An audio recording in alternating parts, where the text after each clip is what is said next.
You, John Fitzgerald Kennedy, do solemnly swear. I, John Fitzgerald Kennedy, do solemnly swear. That you will faithfully execute the office of President of the United States. That I will faithfully execute the office of President of the United States. And will, to the best of your ability. And will, to the best of my ability. Preserve, protect, and defend the Constitution of the United States. Preserve, protect, and defend the Constitution of the United States. So help you God.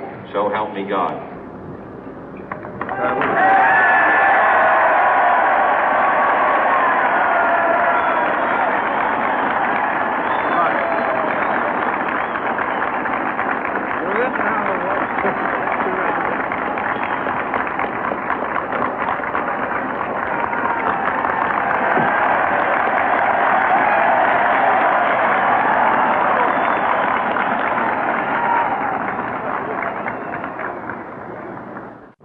Vice President Johnson, Mr. Speaker, Mr. Chief Justice, President Eisenhower, Vice President Nixon, President Truman, Reverend clergy, fellow citizens.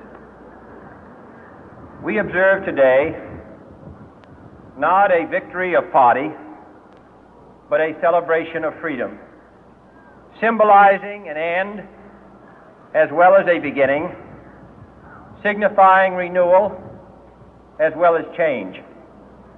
For I have sworn before you and Almighty God the same solemn oath our forebears prescribed nearly a century and 3/4 ago.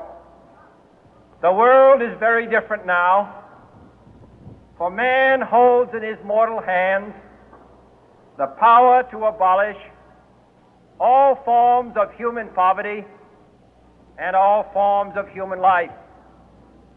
And yet the same revolutionary beliefs for which our forebears fought are still at issue around the globe. The belief that the rights of man come not from the generosity of the state, but from the hand of God. We dare not forget today that we are the heirs of that first revolution. Let the word go forth from this time and place to friend and foe alike that the torch has been passed to a new generation of Americans born in this century, tempered by war, disciplined by a hard and bitter peace, proud of our ancient heritage, and unwilling to witness or permit the slow undoing of those human rights to which this nation has always been committed and to which we are committed today at home and around the world.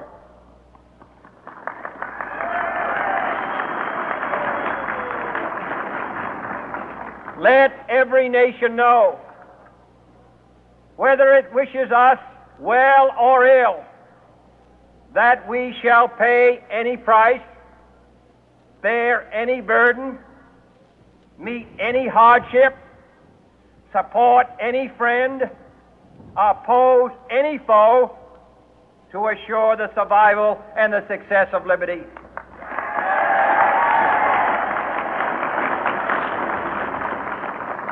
This much we pledge and more. To those old allies whose cultural and spiritual origins we share, we pledge the loyalty of faithful friends. United, there is little we cannot do in a host of cooperative ventures. Divided, there is little we can do, for we dare not meet a powerful challenge at odds and split asunder.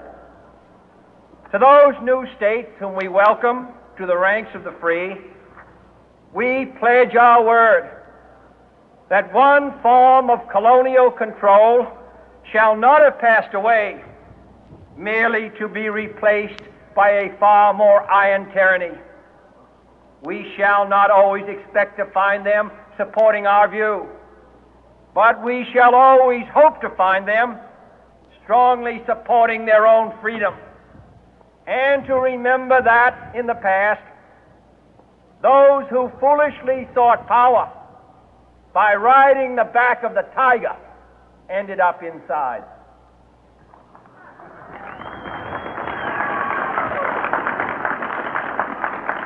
To those people in the huts and villages of half the globe struggling to break the bonds of mass misery, we pledge our best efforts to help them help themselves for whatever period is required, not because the communists may be doing it, not because we seek their votes, but because it is right. If a free society cannot help the many who are poor, it cannot save the few who are rich.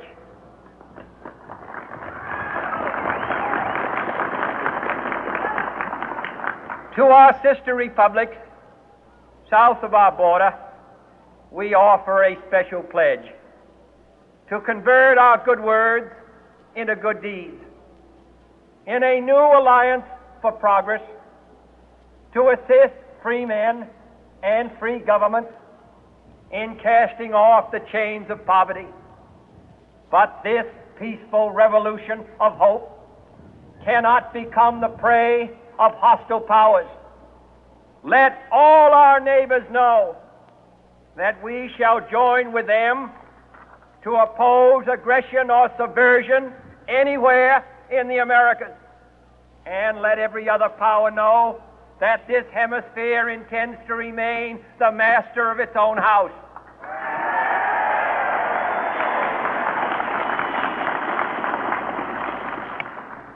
To that World Assembly of Sovereign States, the United Nations, our last best hope, in an age where the instruments of war have far outpaced the instruments of peace, we renew our pledge of support to prevent it from becoming merely a forum for invective, to strengthen its shield of the new and the weak, and to enlarge the area in which its writ may run. Finally, to those nations who would make themselves our adversary, we offer not a pledge, but a request that both sides begin anew the quest for peace. Before the dark powers of destruction, unleashed by science, engulf all humanity in planned or accidental self-destruction, we dare not tempt them with weakness, for only when our arms are sufficient beyond doubt can we be certain beyond doubt that they will never be employed.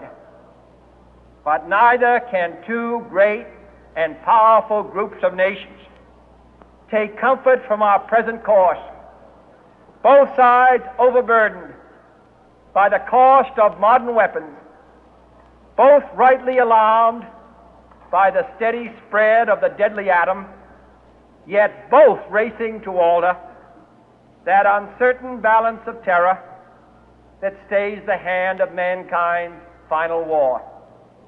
So let us begin anew, remembering on both sides that civility is not a sign of weakness, and sincerity is always subject to proof. Let us never negotiate out of fear, but let us never fear to negotiate.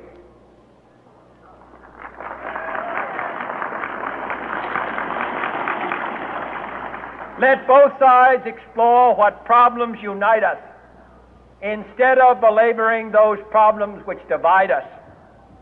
Let both sides, for the first time, formulate serious and precise proposals for the inspection and control of arms, and bring the absolute power to destroy other nations under the absolute control of all nations.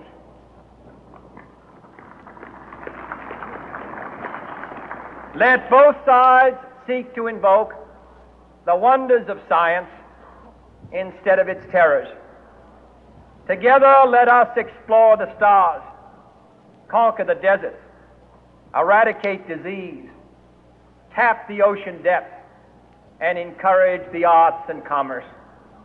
Let both sides unite to heed in all corners of the earth the command of Isaiah to undo the heavy burden and let the oppressed go free. And if a beachhead of cooperation may push back the jungle of suspicion, let both sides join in creating a new endeavor, not a new balance of power, but a new world of law, where the strong are just and the weak secure and the peace preserved. All this will not be finished in the first 100 days, nor will it be finished in the first 1,000 days, nor in the life of this administration, nor even perhaps in our lifetime on this planet. But let us begin.